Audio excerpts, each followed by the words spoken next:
नमस्कार আমি অর্পিতা আবারও চলে এসেছি একটা নতুন রান্না নিয়ে। আজ আমি বানাবো এঁচোড় চিকেন। এর জন্য আমি এখানে নিয়ে নিয়েছি 500 চিকেন। চিকেনটাকে আমি ভালোভাবে পরিষ্কার করে ধুয়ে জল ঝরিয়ে নিয়েছি। নিয়ে নিয়েছি 500 এঁচোড়। এঁচোড়টাকে আমি উপরে শক্ত অংশটা আর গায়ের খোসাটাকে বাদ দিয়ে ভালোভাবে কেটে নিয়েছি। এখানে একটু বড় সাইজ করে কাটতে হবে, বেশি ছোট কাটলে এঁচোড়টা ঘেটে যেতে পারে, এজন্য একটু বড় করে কেটে নিয়েছি। এখন এর মধ্যে দিয়ে দিয়েছি জল, 1 চামচ হলুদ আর একটু লবণ। এই লবণ আর হলুদ দিয়ে আমি এঁচোড়টাকে হালকা ভাপিয়ে নেব, খুব বেশি ভাপাবো না।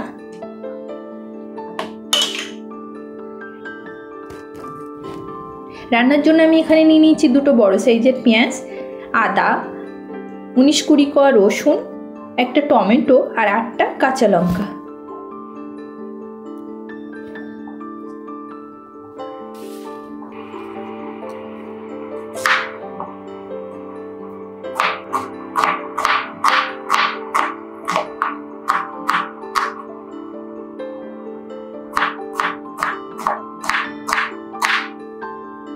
এঁচোড় চিকেনটা একটু আনকমন রেসিপি, তবে এটা একবার বাড়িতে বানিয়ে দেখতে পারেন, খুবই সুস্বাদু।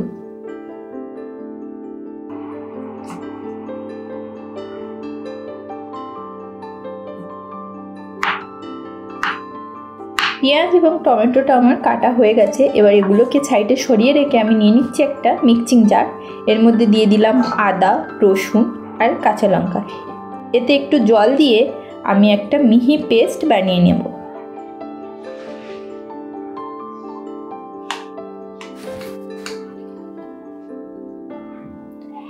অন্যদিকে আমার এঁচোড়টাও ভাপানো হয়ে গেছে। দেখো, খুব বেশি ভাপাইনি, হালকা ভাপিয়ে নিয়েছি এঁচোড়টাকে। এবার আমি আসব রান্নায়।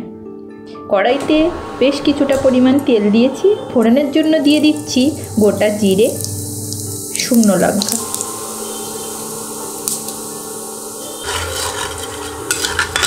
এটাকে একটু হালকা ভাজা করে নিয়ে এর মধ্যে আমি দিয়ে দিচ্ছি কুচানো পেঁয়াজ।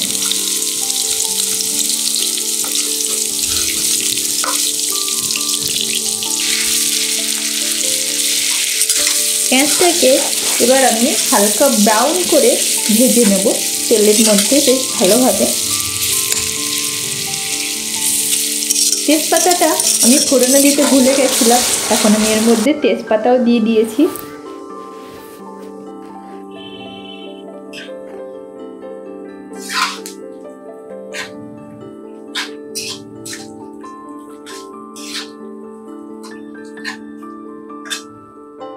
পেঁয়াজটা আমার হালকা ব্রাউন হয়ে গেছে। এখন আমি এর মধ্যে দিয়ে দিলাম আদা, রসুন আর কাঁচা লঙ্কার পেস্টটা। এটাকেও ভালোভাবে পেঁয়াজের সঙ্গে তেলের মধ্যে ভালোভাবে আমি কষিয়ে নেব।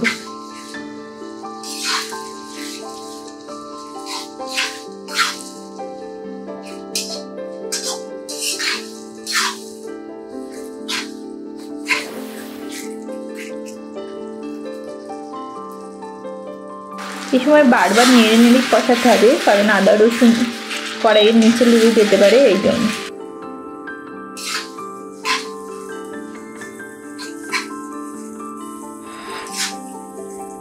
এখন আমি এর মধ্যে দিয়ে দিচ্ছি চিকেনটাকেও হালকা হাতে নেড়ে চেড়ে আমি মশলার সাথে মিশিয়ে নিয়ে এটাকেও ভালোভাবে আমি কষবো।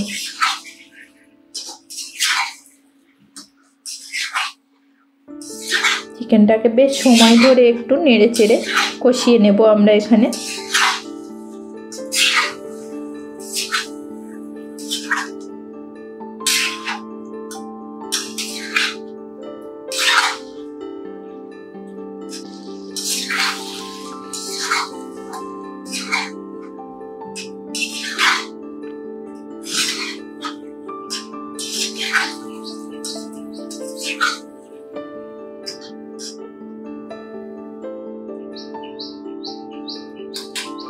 এবার আমি একে একে মশলাগুলো অ্যাড করব। প্রথমে দিয়ে দিয়েছি লবণ, জিরে,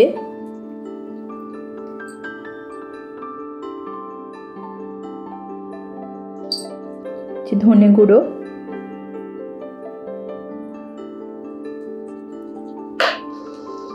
হলুদ আর দিয়ে দেব একটু কাশ্মীরি লঙ্কার গুঁড়ো।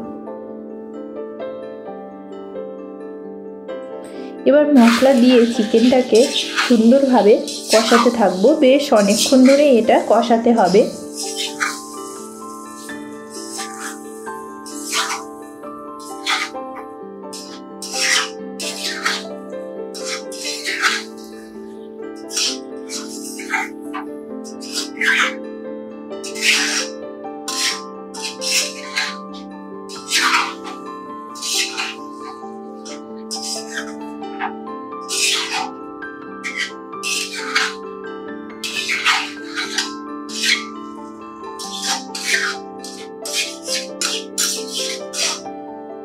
চিকেনটা থেকে তেল ছেড়ে আসছে। এবার আমি এখানে ঢেকে দিচ্ছি 5 মিনিটের জন্য। দেখো 5 মিনিট পর ফিরে এসেছি। চিকেনটাই অনেকটাই কষানো হয়ে গেছে। এখন আমি এটাকে আবারও হালকা হাতে নেড়ে দেব।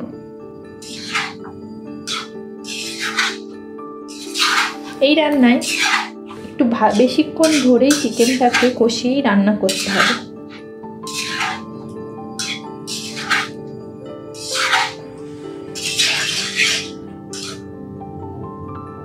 এখন আমি এর মধ্যে দিয়ে দিচ্ছি কোচানো টমেটো। টমেটোগুলোকে চিকেনের সঙ্গে ভালোভাবে মিশিয়ে নেব।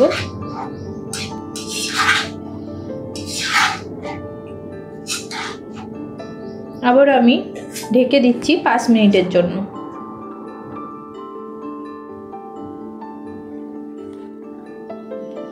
ফিরে এসেছি 5 মিনিট পর।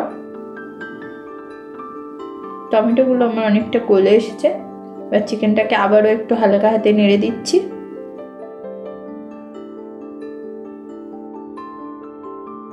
এবার আমি এর মধ্যে অ্যাড করছি ভাপিয়ে রাখা সেই এঁচড়গুলো। এঁচড় আর চিকেনটাকে ভালো করে মিশিয়ে এটাকে আমি ভালোভাবে কষিয়ে নেব।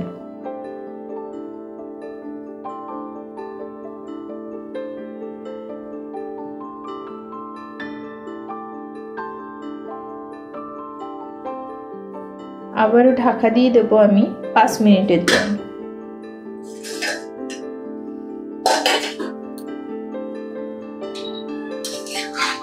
এঁচড়ের চিকেনটা অনেকটাই ভালো রকম কষানো হয়ে গেছে। আবার আমি এটাকে ভালোভাবে নেড়ে চেড়ে নিচ্ছি। এখানে খেয়াল রাখতে হবে যাতে কড়াইয়ের নিচে না লেগে যায়।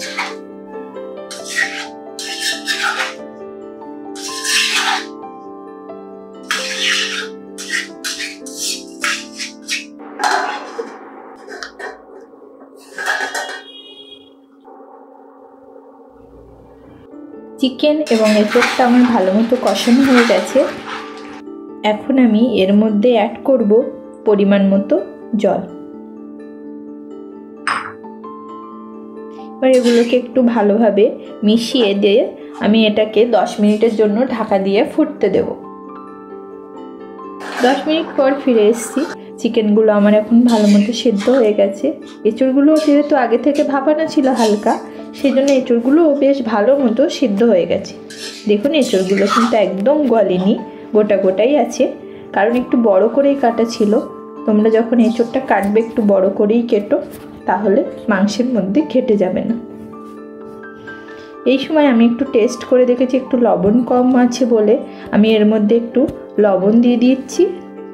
আর এর মধ্যে একটু দিয়ে দেব 1 চামচ পরিমাণ গোলমরিচ গুঁড়ো।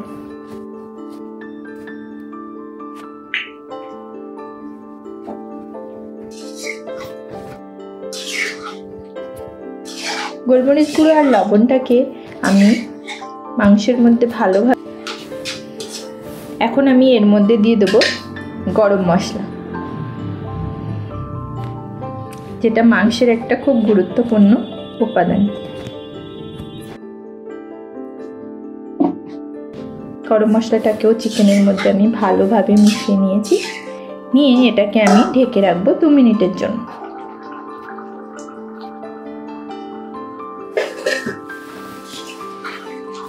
দেখো মাংসটা আমার একদম রেডি হয়ে গেছে। তৈরি হয়ে গেল সুস্বাদু এঁচোড় চিকেন, যেটা গরম ভাতের সঙ্গে অসাধারণ খেতে লাগে। যদি আমার এই রেসিপিটা তোমাদের ভালো লেগে থাকে তাহলে অবশ্যই চ্যানেলটাকে সাবস্ক্রাইব করে দিও, আর পাশে থাকা বেল আইকনটাকেও প্রেস করে রেখো যাতে আমার চ্যানেলে কোনো নতুন ভিডিও আসলে তার নোটিফিকেশন চলে যায় তোমাদের ফোনে। ধন্যবাদ।